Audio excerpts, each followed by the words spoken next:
Yo, how's it going, everybody? Welcome to episode 23 of The Chop with Rise, Grind, Repeat. I'm Brevin Fields. Michael Campton. Yo, I'm Night Owl. Yeah, boy, Let's Night go. Owl. Josh Haviland. Good homie. We go way back to elementary school, actually, if not many people know. Today we have him here to talk about his grind. As always. This man's a legend. Let's just start there. I've just known him for so long. Yeah. What the elementary school did you guys go to? Sorry.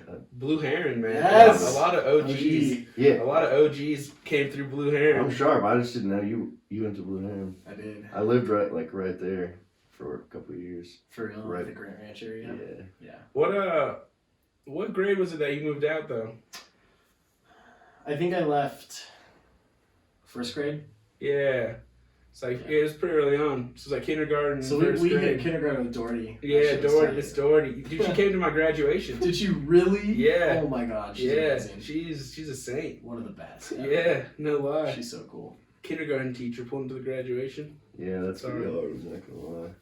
But yeah, so let's jump into about you. I definitely wanted you to give a little introduction about, who you are, where you grew up, where you're from, what your grind is, what you do. Yeah, what's the lowdown, man? What's the lowdown? Who sure. who is Night Owl? So my name is Josh Haverland once again. I go by the stage name Night Owl. Basically produce EDM. I've been doing it for 3-4 years now. I would say 3 years professionally. After when I was in high school, let's say like my sophomore year, I found out about Icon Collective, which is the school that I went to. That's where like Prototype, Jaws, Slander, Keizo, Sullivan King, Marshmallow. Yeah. They all came out of that school. So I had some really cool meetings with all of them, and they were great. Prototype was my mentor for a good year. Oh, yeah. And so I like in high school, I was like, I love DJing. I love being able to be at the center of the music and make people feel that way. 100%. You know what I mean? It's such an incredible feeling when someone can come up to you after a show and be like, man, that took everything that I was thinking about, like even all my life shit or my trauma, and it just took it away for that amount of time. And that's the shit that I live for. So if I can do that for people, then I'm doing my job, and that's amazing. 100%. It's the best job in the world. So so went there, learned to create music at a professional level. I took a good year off to work on mental health stuff. 2020 has been an absolute fucking bitch. Yep. It's been fucked. So Yeah. Absolutely. So recently, from relationships ending to witnessing death to just a bunch of shit. I'm glad I'm back in it. We're working on a rebrand right now. So that's a whole story in itself, though. Yeah. I saw y'all got that on the notes here. You could jump into that now if you absolutely. want. Yeah, so you could save it for later. It's all to you, man. Yeah, so let's talk about the rebrand, kind of where I'm at currently in life and stuff like that. So basically, I had a really good friend named Chris reach out to me. I didn't know him at the time, and he's now my manager.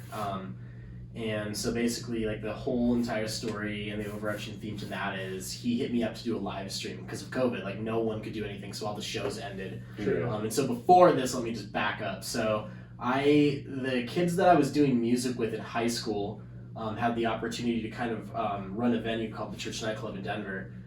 So we occupied the basement. Upstairs was a bunch of house music and stuff like that. And so they kind of had free reign over the bookings and what music was going to be played down there. And so it was a lot of underground dubstep, just good bass music, with a lot of local kids that had no support. And so I met my manager. His name was Chance at the time, and now he manages Pixel Terror, and they have music in Rocket League.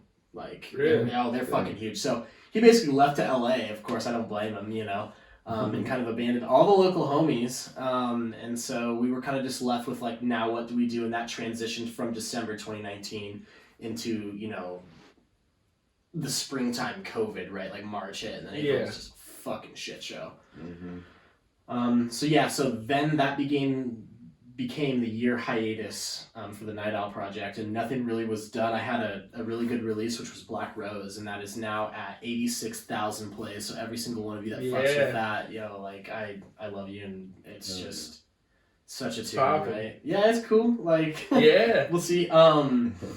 Road to 100K, get me there, and I'll love you forever. Yeah. So we'll probably use the song. In please, the intro here. please do. Yeah, any of the music. I'll send you guys a bunch of unreleased stuff. So, whoa. That's big right there. Just dropping that in there like it's nothing. Like right there in itself. Yeah, yeah. So now fast forwarding to where I'm at now, I had the opportunity to do a live stream for Clinic Productions. Shout out Clinic Productions. Go follow them on everything. Instagram. I don't know if my boy has a Facebook page, but Clinic Productions on Instagram is where he's most active, doing a bunch of live streams for the community, and doing a bunch of just music stuff every month, showcasing beautiful events. I mean, he'll put the whole thing together, and it's just great. So his name is Chris. Shout out Chris, I love you. Chris, you're an absolute killer. Yeah, Chris is the plug. I love Chris so much. He hit me up and I was like, this man is professional. Yeah, dude, like he made me like I need to step up my game. Greatest 2-time champion ever. Chris. Yeah, his shit's organized. It's tight. Yeah, he's just a wonderful person, and I mean, he I think the goal of the whole entire Night Owl project, like he understands it to a level of like, damn, it's like, this is what we're trying to do. How do we get there and make this a realistic vision? You know what I mean? Mm-hmm.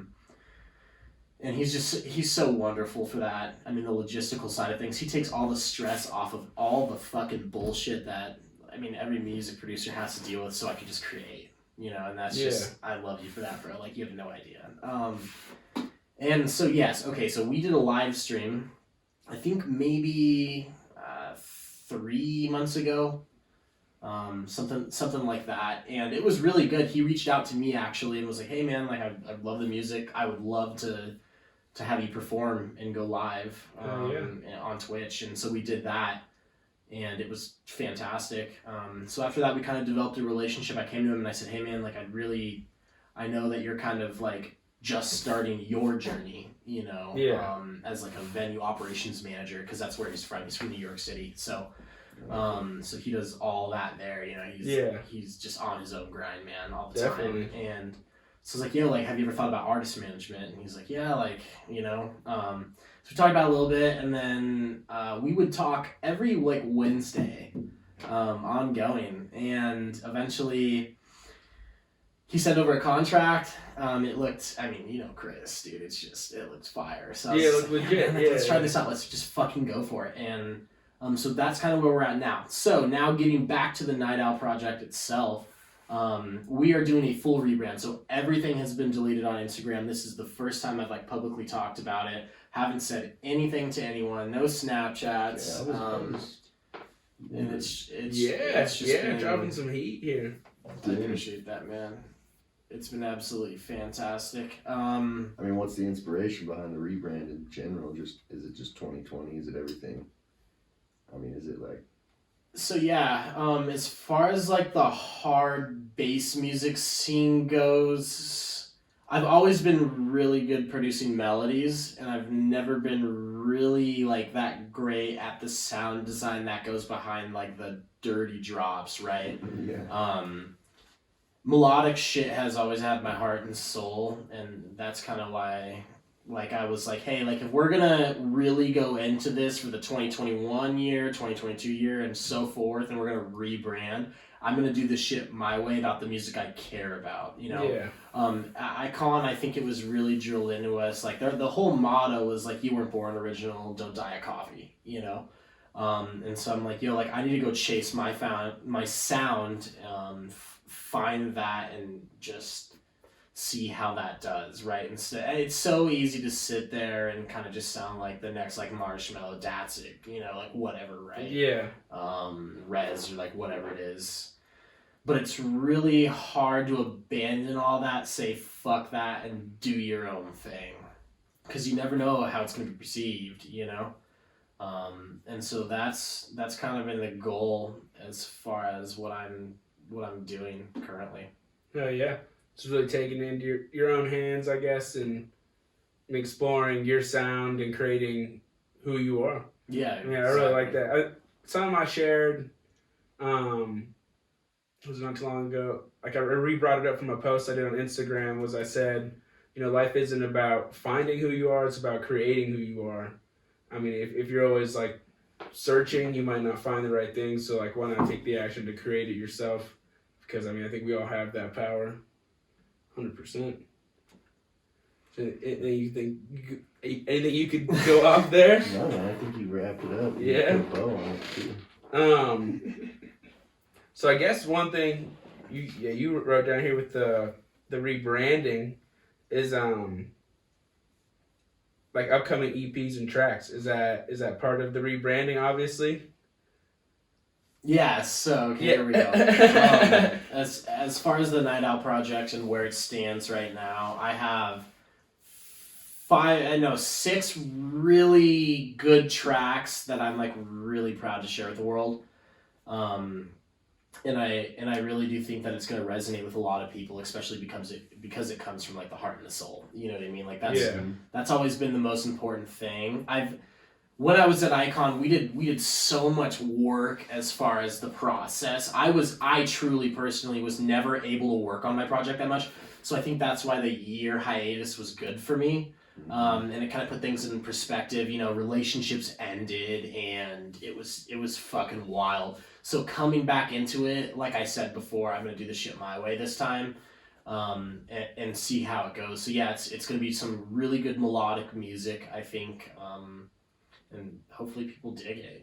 We're going to start releasing, January 1st is kind of when the race is on. You know what I mean? I think, 2021, baby. Let's out the gate. Oh, yep. Dude, it's going to be it's going to be consistent content, on Instagram, SoundCloud, whatever. I've always believed in quality over quantity, though, as far as tracks. So, like, I'm not just going to turn out a bunch of shit. Yeah, we got a song called Q over Q. That's right, baby. Yep. Yeah.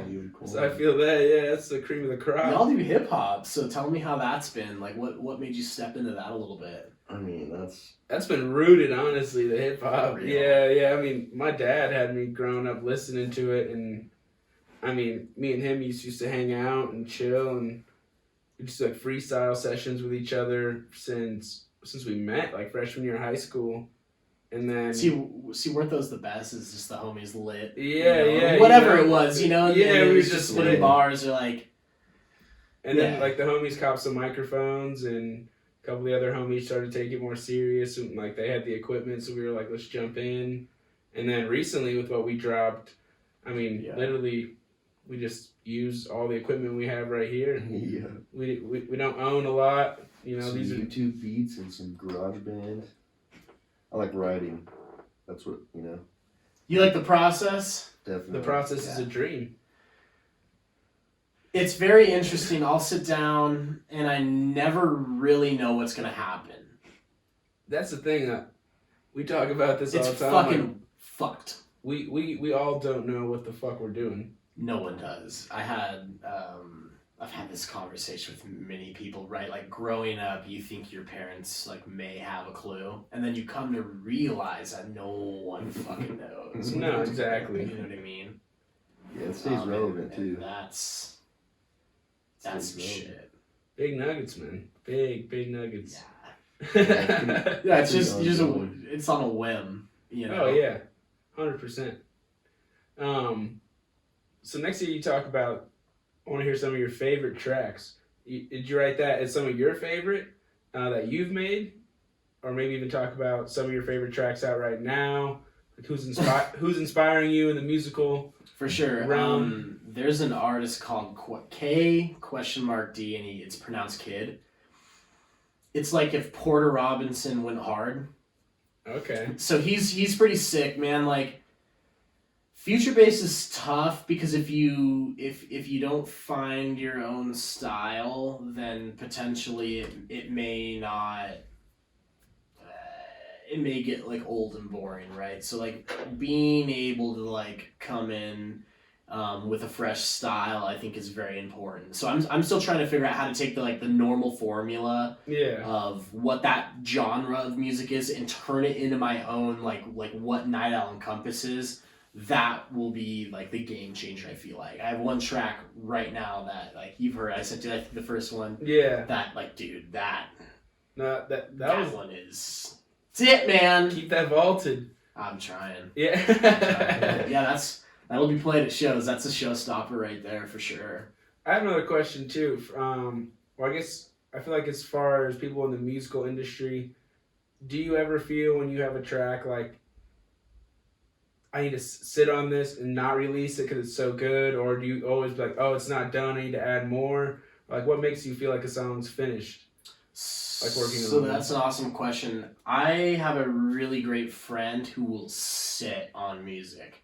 Yeah, we know a couple. Yeah, exactly, man. Like, I feel like there's a really good balance of like when you should probably put things out, and like it's very interesting because then the second thought I have is like, oh, like if I don't put this out, how will it do? You know, like at what moment in time will this really be relevant to whatever scene you're trying to contribute to? You know. Yeah. But in the end, I truly do think that it really doesn't fucking matter. Like if the music's dope, then it'll take off. So yes, this is the first time I've ever really sat on music and not just immediately like posted it. You know. Yeah. And had time to process and chew on it. We'll ferment a little bit. Right, and Chris says marinate, which is just That's fantastic. We're on. Dude, he's on. He likes to let things marinate, right? So, this is the first time I've really been able to kind of like process the music I'm making, you know, and have friends give me feedback, honest feedback, not the like, oh, this track's sick, you know what I mean? Yeah. I look more for like your drums were shitty, or hey, like how can you make them, you know, swing a little bit more, or how can we make that more interesting, right? And that's honest, right? Like I remember an Icon, like going into that, your ego was fucking destroyed so many times. Like I had Prototype tell me so many times, hey dude, like you need to go back and fix this drop, like stop using samples, stop using presets, like learn to make your own fucking drops because that's just whack.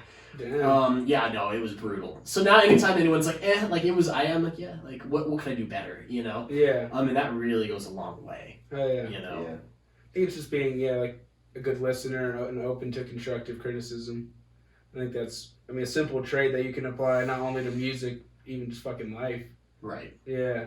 Just listening and being able to take feedback from people, because kill the ego and feed the soul. Yeah. 100%. I get great feedback from this guy. That's right. Right there, baby. Yeah. That's it. Whoa. Nugget number 2. Yeah. Homie, last episode 2 dropped some shit similar. Feed the brain. Yeah. Okay. Yeah. Tell me a little bit about that. Feed the brain? Yeah, man.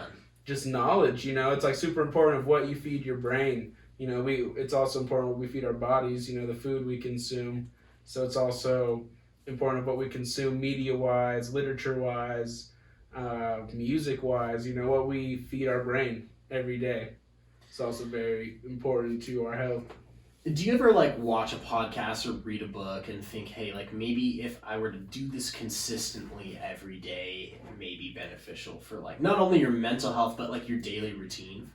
What, like stuff that they advise in podcasts? Sure. Like, yeah. Some things, because everyone takes their own little bit. 100%. Yeah, for sure. We do that on the daily, honestly. Yeah, like, that's tight, man. He'll send me a podcast and he's like, yeah, this guy just said some profound shit. It's a practice, though. Yeah. Oh, yeah, that's the biggest thing. It's a muscle. Yeah. It's a muscle. 100%. It's... Your mental health is like, it's just so important, dude. Like, I haven't felt that on like a deep level since this year. You know, like I knew it existed, but like I didn't honestly feel depression. I had bad anxiety like all through my life before I even knew what the fuck was going on. You know, in elementary school, like in the bathroom throwing up because I'm like, why do I feel like this? You know, and that goes back to sophomore year where I literally looked around and said, why are we all conforming to the same thing? Unless that's truly something you want to do, like be a doctor, be like a therapist or like whatever, like that's dope, that contributes to society. But like for the kids who tell me all the time, I still even hear this from my college friend, I really don't know what I'm doing. I've switched my master like 4 times. I'm like, dude, like this is what I was saying all those years ago. Like don't conform. Like, Yeah. do your thing, you know? Even if people tell you, I remember I did high school parties where people told me, hey man, like even DJing and mixing, like that was fucking trash, you know? I just stuck with it, baby. And like, that's because I knew, man, like eventually once it got into the deeper level, maybe at that point in time, like I would be looked at as like a serious artist, you know, somebody Yeah. that actually like had meaning through my music to be able to convey that to people, Yeah. which was dope. No, I think that's the biggest thing is like people gotta fuck with you, and you gotta be that person you want people to see you as. I mean, like if I'm out here trying, like right now, if I'm trying to be an NBA basketball player, clearly what I post and what I do doesn't conform to that. Like show that. Like I've been posting photography, videos, and trying to show, my professionalism. Like this is what I do. This is who I am. And if people don't rock with that or fuck with it, then it's like, cool. Keep swiping. Keep going. See you later. You don't need to be in my life. You don't bring value. So I mean, I was in the shower the other day and I thought shower thoughts. yeah, I was like, like my haters are like the biggest, like they make the most contribution to like my music. So taking the thought process of, because like we've all heard it 1,000 times, you can hear something positive and just brush it off. It's gone. Mm-hmm. You hear something negative, you focus on that, concentrate on it, and like it's just like it consumes you, right? Mm-hmm. But instead I've been trying to like shift it to like, hey, like you said my music was fucking terrible, quit producing. What about it made you feel that way? Or like, where are you in your life? You know what I mean? Yeah. And learning from that and growing from that, it just frees you from so much shit. 100%. Context is big. You don't know, and two, I think it's always cool too. I mean, you're just talking about like hater wise. Right, the fact general that they- term of hater, the disagreeers, I right? always think, like the first thing that comes to thought is like, they, first of all, they spent the time to listen to your music. That's right, baby. One more play. Let's go. Then they spent the time to write to you about it, right. good or bad. So you're still having an influence on them, even if they really didn't, or maybe not. Maybe they just made a mean comment and you don't have the context and it really doesn't matter anyways. But yeah, it's just like one of those things that always helps me. It's like, but context is big. I like that you said that. Yeah, not knowing what's going on in someone else's life is always a shit show. Yeah. Because you never truly know like what someone's dealing with, right? 100%. Or like how they felt at that point in time. You just get what you see, right? And a lot of like, my biggest thing right now is social media. Like people want you to see what they want you to see all the time, and it's very hard because I remember the days of like, middle school where no one truly like you got the most authentic version of people, before it got filtered all through high school into like college, in my personal opinion, and even now you can totally see it, and whether it's from a branding perspective or whether they have their own version of what they are. I mean, like the biggest thing is like just my thing is like be the most genuine human being you can be. Because if not, then like what the fuck? What are we fucking doing? Like right. if that's really like where we're at, that's fucked. Yeah, I agree. And on the other side, I think too, it's like, just like what you like. Like, I don't know. And people are so scared to like show what they like, and Yeah, it's just like fucked, know? Why? Because somebody's gonna say something bad, or you're. Once you let go, and truly just accept, hey, this is who I am. That is like the life-changing moment where you can become that person, grow from that. A lot of it's ego too. Yeah, the ego's a bitch. Yeah, you lose that, and I mean, it's pretty easy to be genuine. I'm gonna say too, I think part of accepting who you are is realizing that you're more than one person. That's right. Like the Night Out Project, like for example, it's like I want it to become bigger than me. I want it to become synonymous with like most people in the scene. I want them to know, hey, like this is not only an artist who makes me feel a certain way, but this is a brand that represents something that can tie into emotion or can get somebody through their worst days, right? Mhm. Because I feel like that's really important, you know? 100%. Yeah. Not to cut you off right here. Get your laptop charger right here, man. Well, yeah, absolutely. Because I'm about to die. I got you, bro. Yeah. That. And we don't need that Unbelievable, happening. man. You gotta come strapped. Yeah, bro. Yeah. This is life right Yeah, here. homie came tucked. There you go. I like that. That is touch, beautiful. man. 72%. We can vibe. Yeah, I'm at 4. How many times a day do you hear that? Or like just out in the world, let's vibe. Let's vibe. Yeah. It's a vibe. It's vibe. It's a vibe right now. That's right. Yeah, vibe. we're big on vibes. I'm big on energy vibes, and I mean, Yeah. I feel like I can just tell a lot from someone right when they walk in the room on the energy they bring, and the vibe they bring. I'm like, all right, yeah, watch out for this cat over here. I'm like, you see, Damn. he's a little crazy. I think the biggest thing about No. about the project that I'm trying to like get people to understand is I want it to be the night owl experience. Mm. Nice. I don't want it to just be I always show up, plug the USB in to the CDJs, here we fucking go. Yeah. Whether it's through visual art, I don't fucking know what the move is for that. However, You don't have to know yet. that's right. Dude, I was thinking about this like VR thing, right? To where like somehow you could interact like through the show, you know, and like Yeah, I'm listening. because man. they have like silent disco where you show up and like you can listen to what artist you want to, and the color of the headphones are like a Decadence, you know. Yep. Where there's, like yeah, the yeah, blue, yeah. red, the green, or whatever, you know. Very You're tuning into sharp. that. Yeah, I've been there. I want there to be like an app or something where you can like say like, and the drop can go 3 different fucking ways, or whatever, Ooh. you know. Jesus, Dude, yeah. I'm saying, man, like, Whoa. and if people want to go I that like route, that. boom, it's done. That'll change the game. I trademarked that shit, so fuck off. Damn, yeah, I was gonna say. But, You trademarked it? yeah, just it's done. Just now. Oh yeah, no, you Just now. actually should. No, probably not. But You have the VR silent disco. imagine a idea? VR silent fucking disco, bro. That shit's next level. Yeah, I'm saying, I dude. mean, like But even like, think you could be that Black at your Mirror house. episode Oh yeah. where the you can interactive. control that. That's exactly what I'm saying. And Yeah. probably not, but like that'd be sick. You know, I don't know. Oh, like you pick what I just want drops. to change. I just want to change the game It's the somehow. interactive night It's owl. like yeah, exactly, bro. That's If the- you choose to go to the Boom. bathroom at a certain time, it's gonna change the entire show Oh, for you when Just you come pauses back. it. Type the shit. whole crowd. Just, yo, we gotta take like a 45-minute break. So everyone, yeah. go potty. Yeah. You know.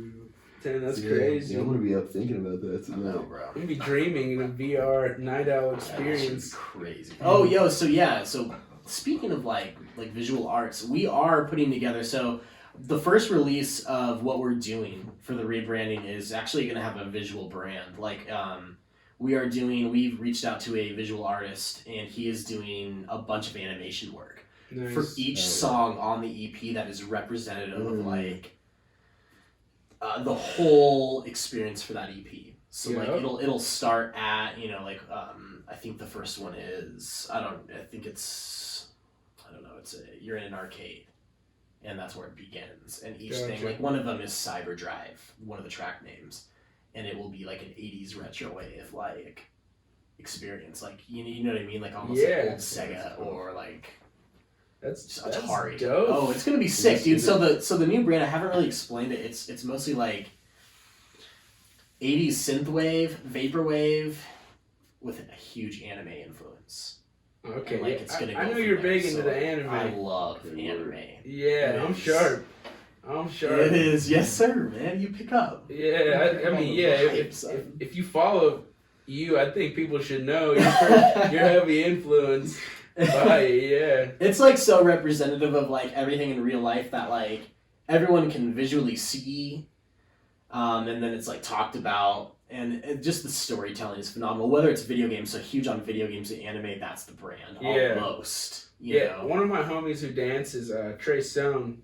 Maybe you've seen us post about him, but it's kind of cool because a lot of his homies who dance and they do crumping, they're Okay. very inspired by anime because a lot of their they tell a lot of stories without sound almost. If you don't need to like hear the audio to also know the story of anime, like Right. a lot of it is told just through watching the visual of it. Right. So like they try to apply that into their dancing and some movements and like facial expressions, like little things within their dancing from like that they pick up on anime. Is that shit crazy?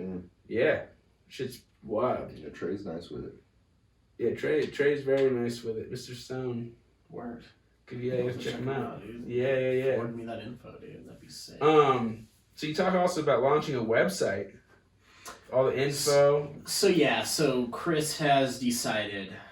We're just gonna call him Manager Chris from now on. So Manager Chris is. I have him as Chris, Night Owl's manager. Let's go, baby. In my files. Yeah, that's chill.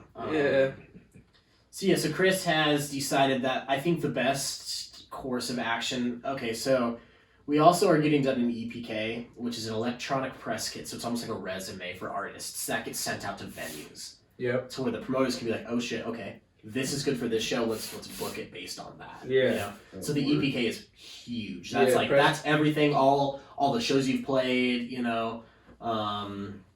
Like pretty much just like who you are and what you represent in that portfolio on like a one sheet. 100%. It's like a media kit. Oh, yeah, exactly. Yeah, that's all it is. It's a term for it. Yeah.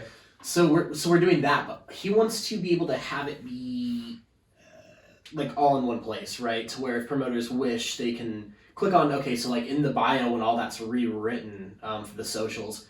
You can click on the website, and then not only is the EPK there, so like of course we're still gonna send that out like the traditional way. Yeah. But also people can view that, and decide, hey, like this is dope, and it'll have like all the links, to really whatever. Yeah. Music to SoundCloud, I mean, and then we're gonna roll out some merch. Nice. Boom. Yeah, man, it's essential.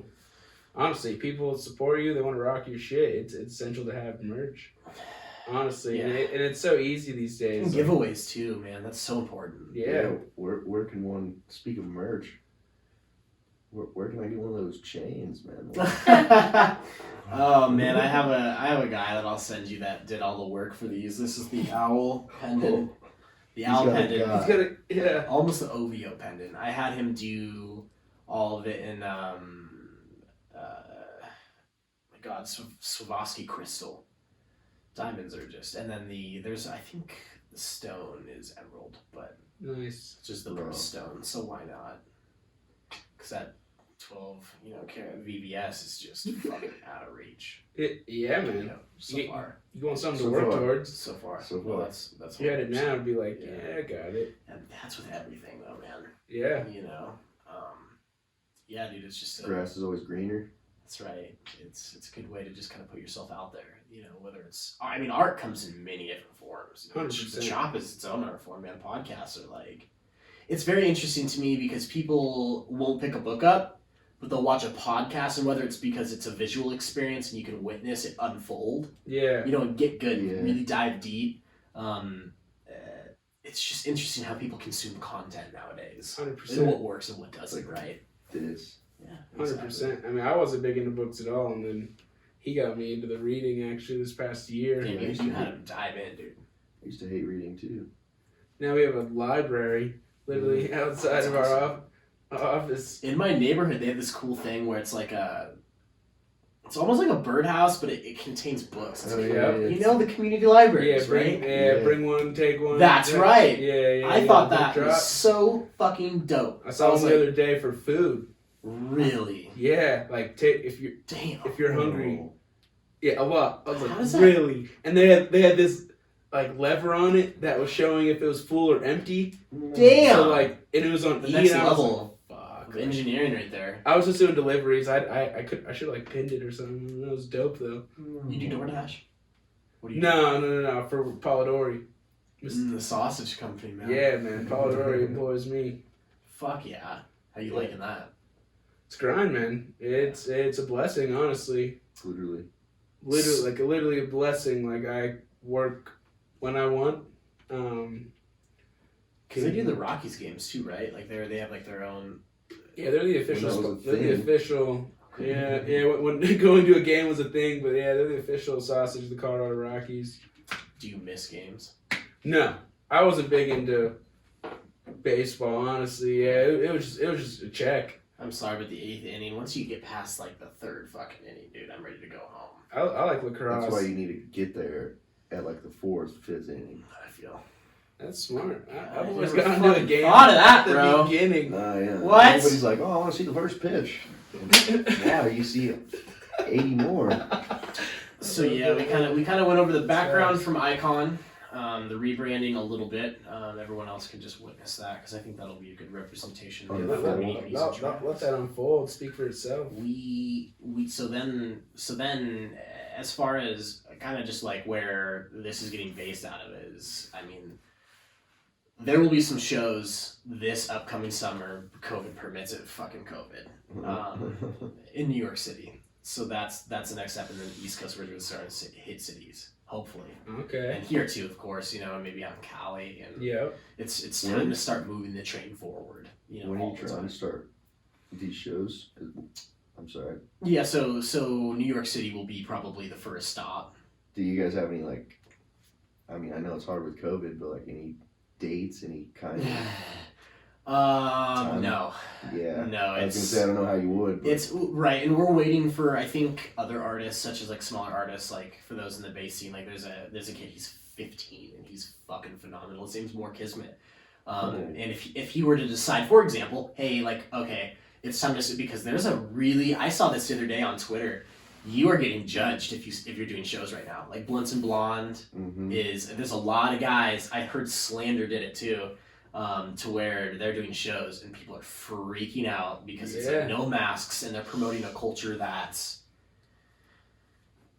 not, fuck plur first of all, but it's not plur friendly, you know, which is the peace, love, unity, and respect aspect of EDM, right? Such horseshit, but like, you know, like it's, people are not fucking with it, you know. So I think the tactic and the logistical strategy me and Chris are foreseeing is when this is all said and done, to where we can finally go out and get back to some like some sort of like a normality in life, right, to where it was pre-COVID, if that even ever happens again.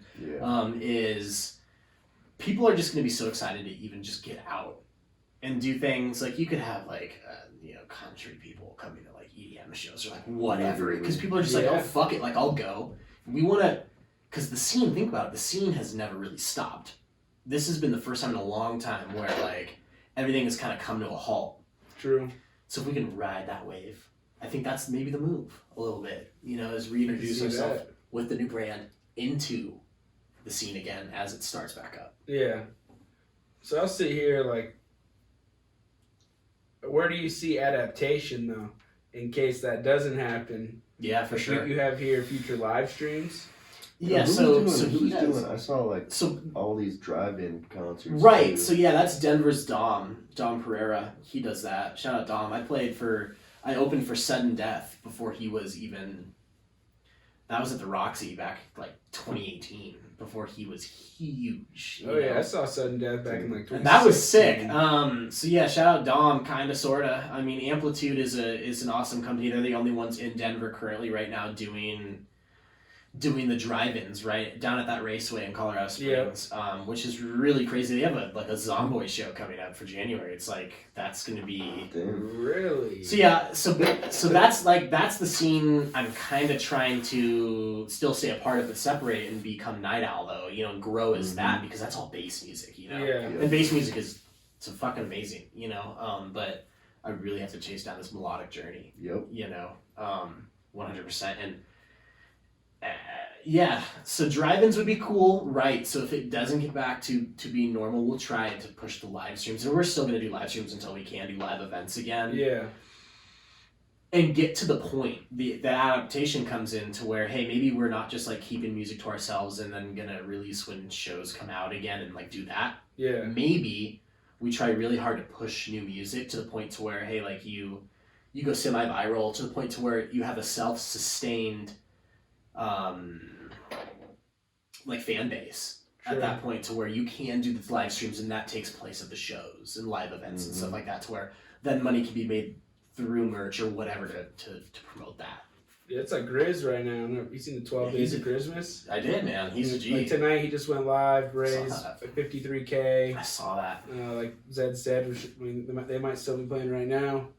But like the production was insane. Oh, I mean, these visual artists, think of how much money they're obtaining right now. Yeah. Doing all this stuff, which was Light really cool. Because production, that all was, of it. I mean, like if you think about it, like EDM, like my first show was the 2014 Skrillex Mothership Tour.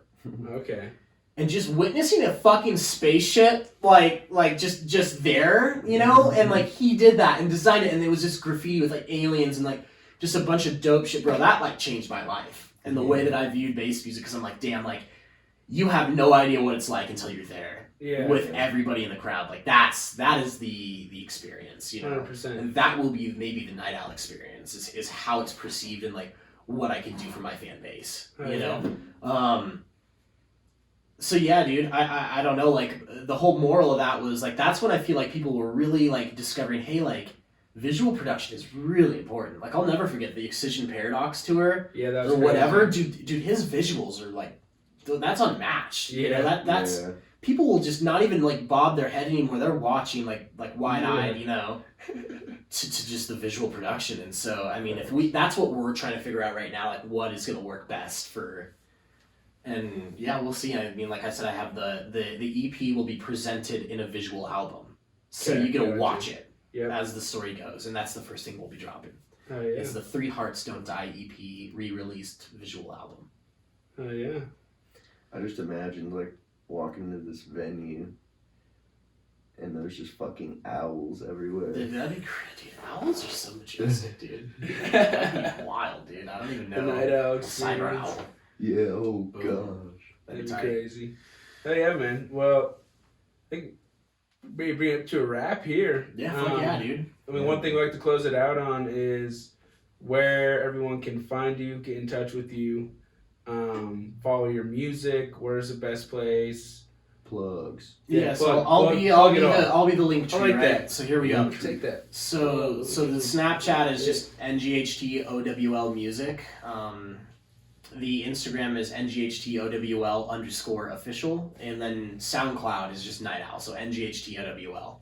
Gotcha. So those are kind of the platforms that I'm like mainly based on right now until we build the brand strongly. I think with 1 or 2 or 3, you know, like Spotify, SoundCloud, Instagram, and then we'll like expand into to where the real fans, like Rez, for example, dude, her Twitter's fucking popping with the people who like die hard for that shit. Yeah. So yeah, it's just Night Owl, NGHT OWL. Yeah, we'll plug it all too in the bio. Yeah. But so yeah, like I said, everyone Black Rose, listening, 86K. Let's try to get 100K. Black Rose. Yeah, we'll wind out the episode here with a little snippet too. We're Black Rose. Right. Black Rose. Yep. Well, hope everyone enjoyed episode 23, the Jordan episode. Yeah. As always, stay grinding. It's as easy as that. Sir.